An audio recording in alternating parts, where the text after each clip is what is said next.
Al Midfa, the chairman of the Sharjah Commerce and Tourism Development Authority. Khalid, what have been your organization's achievements in 2019?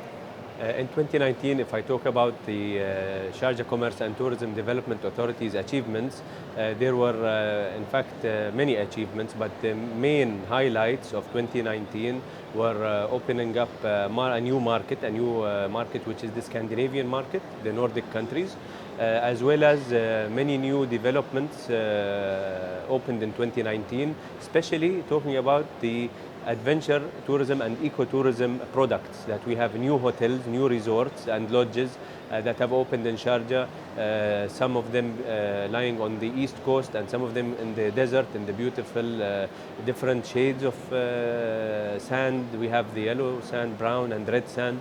So these are different experiences that we have.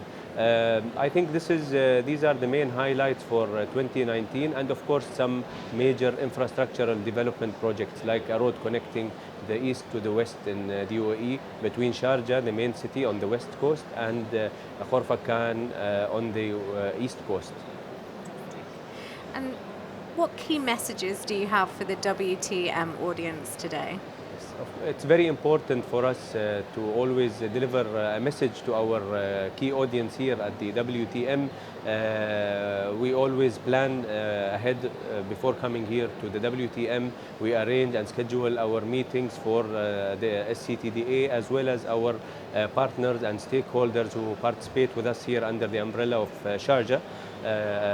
Of course, it is very important for us, as we get a lot of exposure through the media, the international media, I would say, who attend here the WTM, as well as the trade. We are always looking forward to creating a stronger platform for Sharjah and a stronger exposure for Sharjah through the WTM. You mentioned some of the audiences. Why is WTM such an important platform for your organization? The WTM, being the second largest travel and tourism exhibition in the world, is a huge platform, and we have a lot of opportunities here to explore and to see where the world has reached in terms of travel and tourism, what are the new trends, what are the latest technologies used for making life easier for the tourists and for the movement, I would say, of the tourists around the world.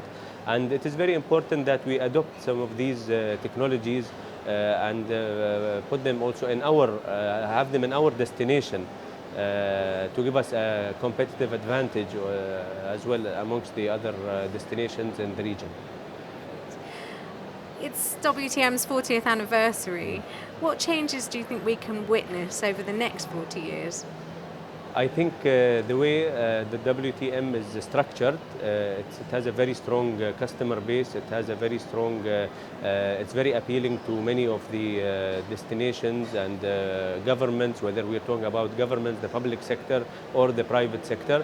And it is always on at the top of the agenda of these companies and government